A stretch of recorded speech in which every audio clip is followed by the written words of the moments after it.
আস্তে আস্তে শুধু উপরে উঠতেছে, উপরে উঠতেছে, উপরে উঠতেছে।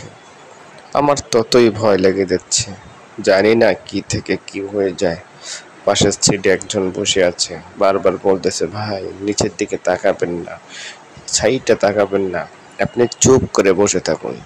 আমার হাতগুলো তো ঘামা শুরু হয়ে গিয়েছে, মাথা তো অনেক সময় ঘাম ঝরানো প্রায় শুরু হয়ে গেছে। ওরে খোদা, আরো কত উপরে উঠতেছি, আস্তে আস্তে আস্তে আস্তে আস্তে আস্তে উঠেই যাচ্ছে। কত দূর পর্যন্ত দেখা যাচ্ছে, প্রায় স্বপ্নপুরী পুরোটাই দেখা যাচ্ছে। ওই ভাই আর না পারে ভিডিও করা শুরু করে দিল। উনি ভিডিও করতেছেন, আমি বললাম ভাই সাবধানে একটু ভিডিও করেন ভাই, ফোন পড়েও যেতে পারে। উনি বলছে যে হুজুর আমাকেও ভয় লাগতেছে। ওনাকে নাকি ভয় লাগা শুরু হয়েছে। পরক্ষণে আমি ক্যামেরা আস্তে আস্তে আস্তে আস্তে ঘুরাচ্ছি। পরক্ষণে বলা শুরু করে দিলাম, ভাই আমার দ্বারা হয়তো সামনে আর ভিডিও হবে কিনা জানি না, ভিডিও আর করতে পারবো কিনা বুঝতে পারতেছি না, কেননা আমার অবস্থা খুব খারাপ হয়ে যাচ্ছে। উনি বলতেছে, ভাই ঠিক আছে, আপনি আর ভিডিও করবেন না, চুপ করে একটু নিঝুম মেরে নিচের দিকে তাকায় থাকুন। এত দূর উপরে উঠছে, মাথায় নষ্ট। দেখেন কত লম্বা এরিয়াতে আমরা চড়ছিলাম। মাদ্রাসার ছাত্রগুলো চড়ার জন্য পাগল পাগল হয়ে গেছে। এ রেখে চড়াচড়ি শুরু করে দিছে, মানে কে আগে চড়তে পারে, কারো ভয় নেই। ওরে খোদা দেখেন কেমন করে তাকাচ্ছে। এরপর ঘোরাঘুরি করলাম, করার পর একটু বিশ্রামের দরকার। নামাজ কালাম পড়ে কেউ শুয়ে আছে, কেউ পা টিপতেছে, এমনি আবার ব্যায়াম করতেছে। ইনি কারি সাহেব হুজুর বসে আছেন, আবার বলতেছে হুজুর চলো খাওয়ার জন্য যাইতে হবে। তো খাওয়ার জন্য রওনা হয়ে গেছি। আস্তে আস্তে আস্তে আস্তে আস্তে আস্তে যাচ্ছি সবাই। আর সামনেগুলো পাশেরগুলো ভিডিও করতেছি। করতে করতে এমন সময় মেন রাস্তায় যখন মেন ফটকে উঠে গেলাম, তখন মনে করলাম যে সমস্ত ছাত্রদের একটু ভিডিও তুলি, ভিডিও একটু করি। এমন সময় যে হাফেজ সাহেব হুজুর আর হাঁটতে পারছেন না, ক্ষুধার যন্ত্রণায় পেট পিঠ কেমন ওনার একবার হয়ে গেছে।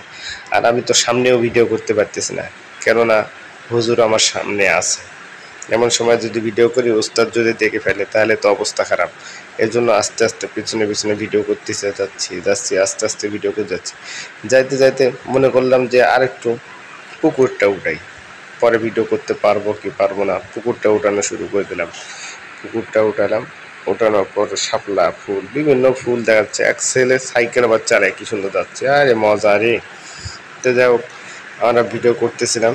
ভিডিও করতে করতে এখন ওই সামনে দেখবেন, সামনে আমি ছাত্রগুলো দেখতে পাচ্ছি না। আর এখানে তো মনে করেন যে পরিষ্কার করা শুরু করে দিয়েছে, স্বপ্নপুরী পানি দিয়ে ধোয়া দিয়ে শুরু করে দিয়েছে, পরিষ্কার করতেছে।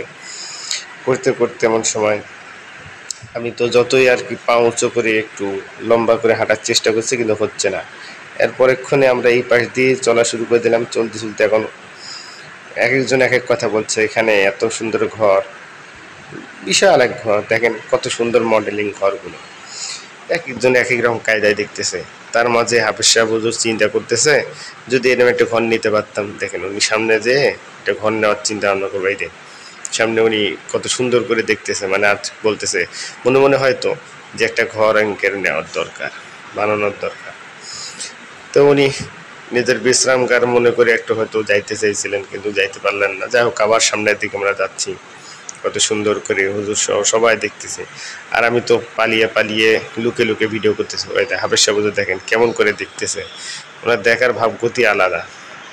এই এলাকায় যাওয়া যাবে না, তবু উনি দেখেই যাচ্ছে, দেখেই যাচ্ছে যে যদি হইতো। এরপর এই দোকানে আচার খাইলাম, পরে আচার। এরপর আমরা যাচ্ছি কসমেটিকের দুই দোকানের মাঝখান দিয়ে যাচ্ছি। যাইতে যাইতে এক ব্যক্তি এখন বলতেছে, আসেন কসমেটিক করেন। আর কসমেটিক কার জন্য করবো রে ভাই, কসমেটিক করার লোক আসেনি, কেউ তো নাই। দোকানও প্রায় বন্ধ, বহু দোকান বন্ধ হয়ে আছে। কোন সময় দেখেন হাফেজ সাহেব হুজুর দেখতেছে, গল্প করতেছে, হুজুরের সাথে যাচ্ছে, কিন্তু আমি হুজুরের সাথে কথা বলতে পারতেছি না, কি জন্য ভিডিও করতেছি বিধায়। এরপর সামনে কারি সাহেব হুজুর কিন্তু সেই স্টাইলে আছেন। এরপর দোকান দেখা যাচ্ছে বিভিন্ন কিছু। কারি সাহেব হুজুরও হুজুরের সাথে গল্প করতেছে। আমি আবার একটু মানে মোবাইলটা উঁচু করলাম মাথার উপরে, উঁচু করে একটু ভিডিও গুলো, মধ্যে পোলাপানগুলো আমাদের কত আগে গেছে, আমরা পিছনেই পড়ে থাকলাম, আস্তে আস্তে যাচ্ছি। আর হাফেজ সাহেব হুজুর খিদার যন্ত্রণায় হাঁটতে পারছে না। কারি সাহেব হুজুরের অবস্থা খারাপ। তারপরেও শুরু করে দিলাম যাওয়া। যেতে এদেশ চলে আসলাম শেষ সীমানায়। এখন খাওয়ার পালা, খাওয়ার প্রস্তুতি। আমি একটু ভিডিও করতে আবার ওই পাশে যাব। ওই পাশে গেলাম, এদের সমস্ত ছাত্র বসে গেছেন খাওয়ার জন্য। কারি সাহেব হুজুর বসতে বললেন, হাফেজ সাহেব হুজুর উনি যা বসে পড়বে। হুজুর বসে গেছেন। এবার খাবার পালা, খাওয়া শুরু। এমন মুহূর্তের সময় খাওয়া দাওয়া শেষ করে আবার একটু আসলাম রাস্তার দিকে ভিডিও করতে গেলে ও খাওয়া তো মানে আমরা এখন বাসে উঠবো, দেন কতগুলো বাস এখানে আবার আমরা যে বাসে উঠবো, বাসে উঠে খাবো, তার মধ্যে মনে করলাম যে বাসগুলোর একটু ছবি উঠে। বহু লোক পিকনিকে আসছে, যা বলার মতো নয়।